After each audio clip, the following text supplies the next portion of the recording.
মাত্র ৩০০ টাকা খরচ করে ঘরে বসেই কিভাবে কিচেন কার্টেন বানিয়ে নিলাম সেটাই থাকছে আজকের ভিডিওতে। আমার ডাইনিং ডেকোরের ভিডিওটা আপনারা সবাই পছন্দ করেছেন, কিন্তু ডাইনিং থেকে আমার কিচেনের লুকটা হয়তো আপনাদেরকে আমি দেখাইনি। কিচেনের লুক চেঞ্জ করার জন্য প্রথমেই যেটা মাথায় আসে সেটা হচ্ছে কার্টেন। আমার কিচেনের জন্য যেহেতু ৩টা মাপের কার্টেন দরকার, তাই আমি খাতাতে ৩টা মাপই ড্রয়িং করে নিলাম। এবার আমি খাতাতে লিখে নেওয়া মাপ অনুযায়ী ৩টা কার্টেনের জন্য আলাদা আলাদা ভাবে কাপড়গুলো কেটে নিলাম। অনেক আগের একটা পোস্টে আপনাদের থেকে আমি জানতে চেয়েছিলাম কোন কম্বিনেশনটা আমার কিচেনের জন্য ভালো।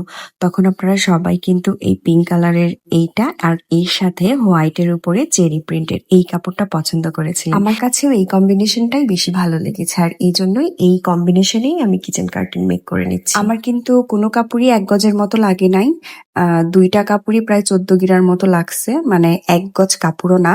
সো সেদিক দিয়ে আমার কাপড়ের প্রাইস পড়েছিল মাত্র ২০০ টাকার মতো। আর এই ২০০ টাকার কাপড়ের সাথে আমার প্রায় ৬ গজের মতো লেস লাগছে। তো ৬ গজ লেসের দাম পড়েছে আমার হচ্ছে ৬০ টাকার মতো, আর যাওয়া আসা দিয়ে আমার ৪০ টাকা খরচ হয়েছে। এই ছিল আমার টোটাল ৩০০ টাকা।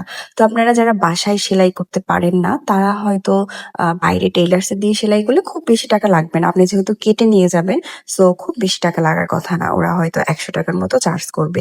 কিন্তু অনলাইনে এই একটা পর্দাই কিন্তু বিক্রি করে ৪৫০ টাকা থেকে ৫৫০ টাকার মধ্যে। আর আমি মাত্র ৩০০ টাকা খরচ করে ৩টা পর্দা তৈরি করেছি। তাইলে একটা পর্দার প্রাইস পড়তেছে ১০০ টাকা করে কিন্তু। তো পরবর্তী কোনো ভিডিওতে হয়তো আমার কিচেন ডেকোরটা আপনাদের সাথে শেয়ার করব। আজকে এ পর্যন্তই। ভালো থাকবেন, সুস্থ থাকবেন। আল্লাহ হাফেজ।